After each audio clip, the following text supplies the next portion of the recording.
Hello, and welcome to another video cast from Newsvoice, the app that makes the news more open and more transparent and more democratic. And something more about that after our interview. I'm Keith Foster, and today I have one or two serious questions for you. Are you in a relationship? Do you want to be in a relationship? How do we fall in love? And how do we stay in love once we've achieved that happy state? They are tricky questions, aren't they? Luckily, there's someone who's done all the research and looked into the whole subject. Stay with us now and you might find out something of great use in the future. I'm talking today to Dr. Helen Fisher, and she is a biological anthropologist. She's a senior research fellow at the Kinsey Institute. And she's a member of the Center for Human Evolutionary Studies at the Department of Anthropology at Rutgers University. She's also the chief scientific advisor for the internet's matchmaking or introduction site Match.com. She's written books about the evolution and the future of human sex and love, and she's studied the makeup of the brain and the way it affects the way we feel for people. I asked Dr. Fisher how new technology was affecting the way that we look for love in our lives, how internet dating, social media, and all that helps us in our search for a partner. One thing that's really interesting to me, I call it slow love. It's the newest trend, I think. I've got a big article coming out on this in a few weeks. I'm very excited about this. These days, people want to know every single thing about a partner before they wed. So they're going to go in very slowly. First, they're going to be just friends, maybe even for a year, just friends. And maybe they're going to, one night, get into a friends with benefits relationship. Do that, not tell friends or family. Then slowly begin to tell friends and family, then slowly be seen as a couple, then slowly move in together and live together a couple years before they even discuss marriage. So, I think I call it slow love. Where marriage used to be the beginning of a partnership, now it's the finale. Okay. And I'm very optimistic about this. And the reason is because I think that by the time they walk down the aisle, they know who they got, they know they want who they got, and they think they can keep who they've got. So I did a study to see if I was at all right about this with Match, not polling Match members, of 1,100 married people. And I asked a lot of questions, but one of the questions was, would you remarry the person you're currently married to? And 81% said yes. And I'm not suggesting we're going to go down to a zero divorce rate, but I do think that we're heading towards relative stability in family life. Okay. So slow love isn't anything to do with tantric. No. I don't know about that. I mean, I know about tantric and slow sex, but that's not slow love. Okay. Let me ask you about something else that many people say is bad then. Cheating on your partner. You've written a lot about cheating. Is it so bad if we do it as much as your research shows? It's very interesting because there are other people now who maintain that, it can be good for you, that you can, revamp the relationship, you can learn more about the person, you can make some changes, etc., and increase your understanding of yourself and the others. It's not the way the brain is built. I've studied adultery in over 40 cultures. I know some of the genetics that predisposes people to it. And you don't forget. You can forgive, you can understand, you can move on, but you don't forget. The brain is not built to forget that kind of betrayal. I mean, I suppose there are people who can overcome this. Definitely there are. I mean, I've had to overcome it, for God's sakes, in a long relationship with somebody, but you don't forget it. And it's better to forget some of these things. Sometimes people use medication to forget things. I know you've written about antidepressants, Yes. Which are used extensively these days, especially in the States. And you've written that antidepressants have a negative effect on falling in love or being in love. This is one of the reasons that I wanted to talk to you today, because this is so important to me. I have not done the basic research on it. It's at this point is a hypothesis. And there's, of course, different kinds of antidepressants.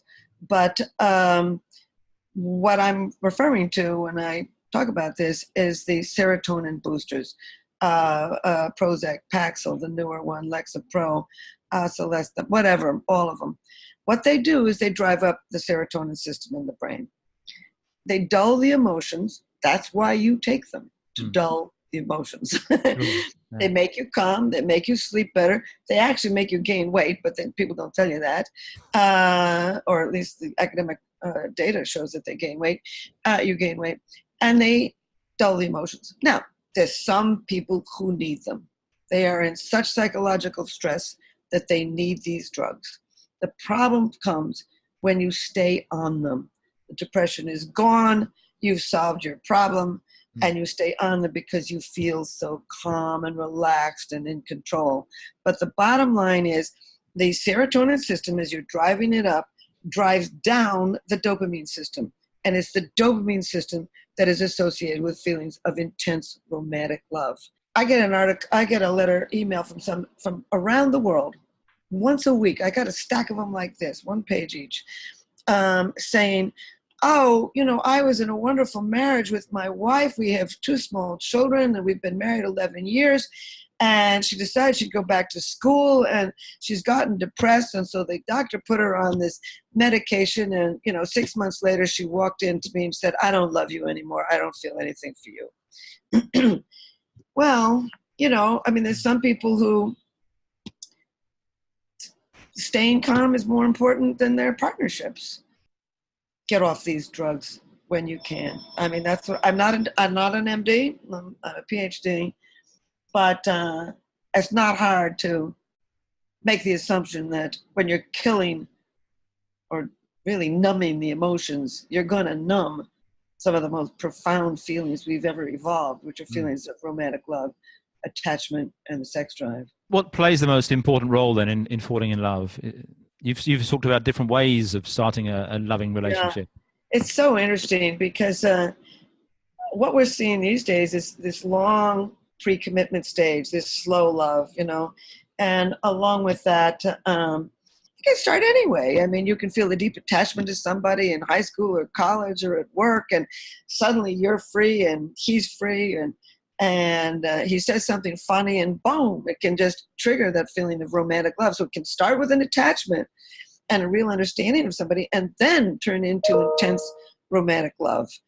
Or you can start having casual sex with somebody, and then boom, trigger the brain circuitry for romantic love, and then much later get into a feeling of attachment. Or you can fall madly in love with somebody, first, and then have sex with them, and then begin to feel a deep sense of attachment. So that's one thing that the press often gets wrong. They assume that it goes from sex to romance to attachment, but it can easily just go very nicely from feelings of a deep attachment to somebody, and then boom, trigger romantic love, and then move into the sex drive. So, but you got to be ready, and a person has to fit within what I call your love map, which is an unconscious list of what you're looking for in a partner. Does all your research focus on heterosexual relationships, or do the same principles apply for homosexual relationships? It's so interesting. They apply for it. I'm not studying who you fall in love with. I'm studying how you feel when you love. Doesn't matter whether you're gay, straight. Gays get scared. Straights get scared. Gays get happy. Straights get happy. Gays fall in love. Straights fall in love. I'm not studying that. I'm not, and in fact, in this 35,000 people that I study with Match, gays are exactly like straights. I have been trying to say that to the press for 9 years. They're not interested in it. They want to see where people are different, not where they're alike. Now, for example, if you're a stubborn person, you're going to be stubborn, whether you're gay or straight. If you are a risk taker, you're going to be a risk taker, whether you're gay or straight. I just think that is so overblown. These people are just like everybody else when it comes to love. Who they choose to love is different. How they love, when they love, how they court, how they feel, whether they're stubborn or risk-taking, whether they're analytical or emotionally expressive. These are different brain systems. We all share them. I guess you always get asked for tips on how to have a long-term happy relationship, don't you? It must I be very do. difficult at parties. People must ask you that question. Well, I learn a lot because people tell me about their love lives. It's amazing. The less I know them, the more they tell me. I mean, I've had conductors in trains sit down next to me just to tell me about his, airplanes, trains. Oh my God! But yes, I do, and it's something that I like to tell people. So I'll say a little bit of it now. We put 15 people who were in long-term happy marriages into the brain scanner. All these people maintained that they were still in love with their partner, not just loving, but in love with their partner. The West, we don't believe that you can remain in love long term. So we put them in the machine.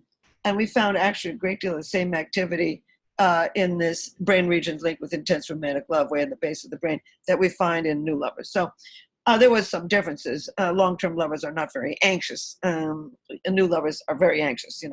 Why did I say that? Am I too fat? How come but there were some changes, but it's basically the same. But anyway, here's what we found.